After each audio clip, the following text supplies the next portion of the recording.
Bien, sabemos nosotros que las células, del tipo que sean, están constituidas principalmente por tres partes: el material genético, el citoplasma y la membrana plasmática.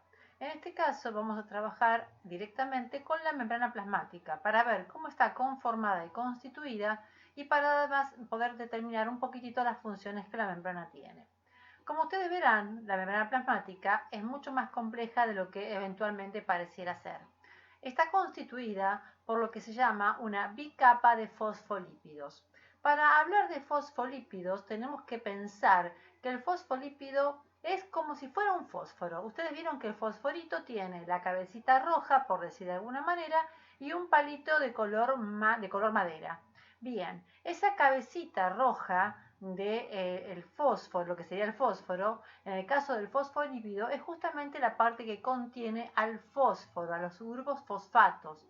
En tanto que lo que sería el palito del madera, del fósforo, vendrían a ser estas tiritas que nosotros vemos en color rosa del fosfolípido, o sea, la parte de lípidos. Lípidos sabemos que constituyen a las biomoléculas que forman parte de las que llaman grasas, ¿sí? Entonces, el fosfolípido está conformado por esta cabecita azul que es hidrofílica, es decir, que tiene mucho feeling con el agua, fíjense que acá lo comentan también, y esta zona que corresponde a la parte de los lípidos, por eso fosfolípidos, esta parte que corresponde a la zona de los lípidos, que como lo dice acá en el fondo, es la parte hidrofóbica, es decir, la parte que no se lleva bien con el agua, fobia de no llevarse bien, hidro de agua.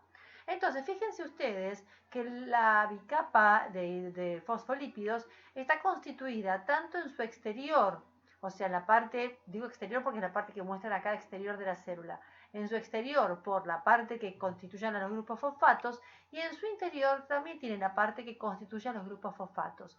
¿Por qué motivo pasa esto? Porque tanto fuera como dentro de la célula nos encontramos con agua específicamente. En el medio, en cambio, formando parte de la estructura, se encuentran los lípidos, que ustedes saben que si son grasas, la grasa no se lleva bien con el agua, pero sí da una estructura a lo que es la membrana plasmática. De ahí que es una bicapa de fosfolípidos.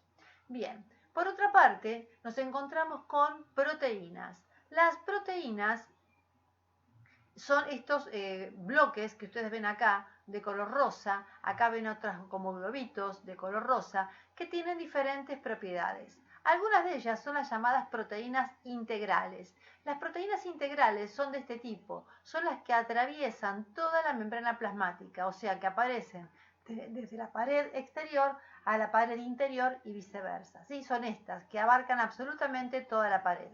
Por otra parte, nos encontramos con proteínas que son periféricas, que son aquellas que se encuentran solamente en alguna de las superficies, ya sea en la superficie externa, como en este caso, o eventualmente también se pueden encontrar en la superficie interna de la membrana.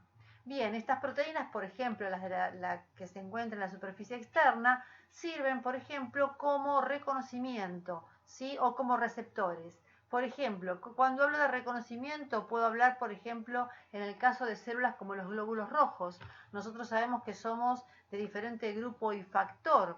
Ese grupo y factor, o sea, el A, B, 0, positivo o negativo, va a depender del tipo de proteínas que tengamos sobre, o sea, formando parte de la membrana del glóbulo rojo, de modo tal que puedan ser reconocidos como del grupo A, del grupo B, del grupo 0 y con el factor RH ya sea positivo o negativo en caso de que no la tengan.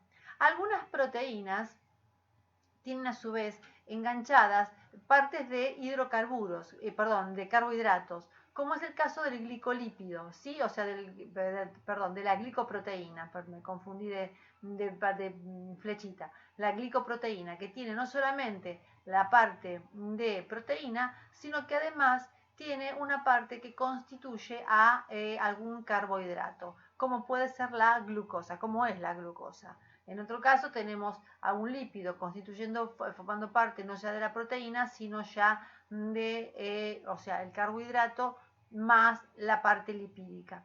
Bien, otra cosa importante es que fíjense ustedes lo que ven acá como amarillito, que es el colesterol.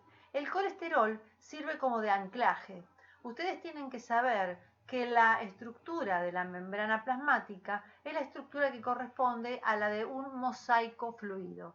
¿Por qué se la llama mosaico? Porque justamente se ven partes diferentes. O sea, si ustedes conocen lo que es un mosaico que hayan visto en algún piso de alguna casa, van a ver que está constituido por partes de diferentes colores, estructuras, formas y demás. Acá pasa exactamente lo mismo. Se ven diferentes estructuras, colores y formas.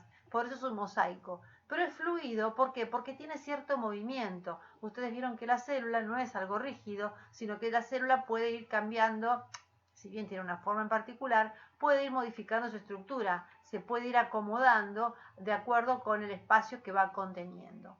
Entonces, importante es el colesterol para dar anclaje y para hacer que de alguna manera pueda tener un poquito más de estructura la membrana y no solamente estar contenida por filamentos de los fosfolípidos que serían muy flojos o de las proteínas que tampoco son tantas como para darle una estructura un poco más sofisticada o de soporte a la membrana plasmática. Además, la membrana tiene que ser fluida justamente para que permita de esa manera que de alguna manera se pueda adaptar a la célula al espacio que la está rodeando. Esta estructura de la membrana plasmática no solamente tiene que ver con su función de separar el medio exterior del medio interior, sino que además esta estructura tiene como función el transporte de sustancias selectivo a través de la membrana plasmática, tema que trataremos en otra oportunidad.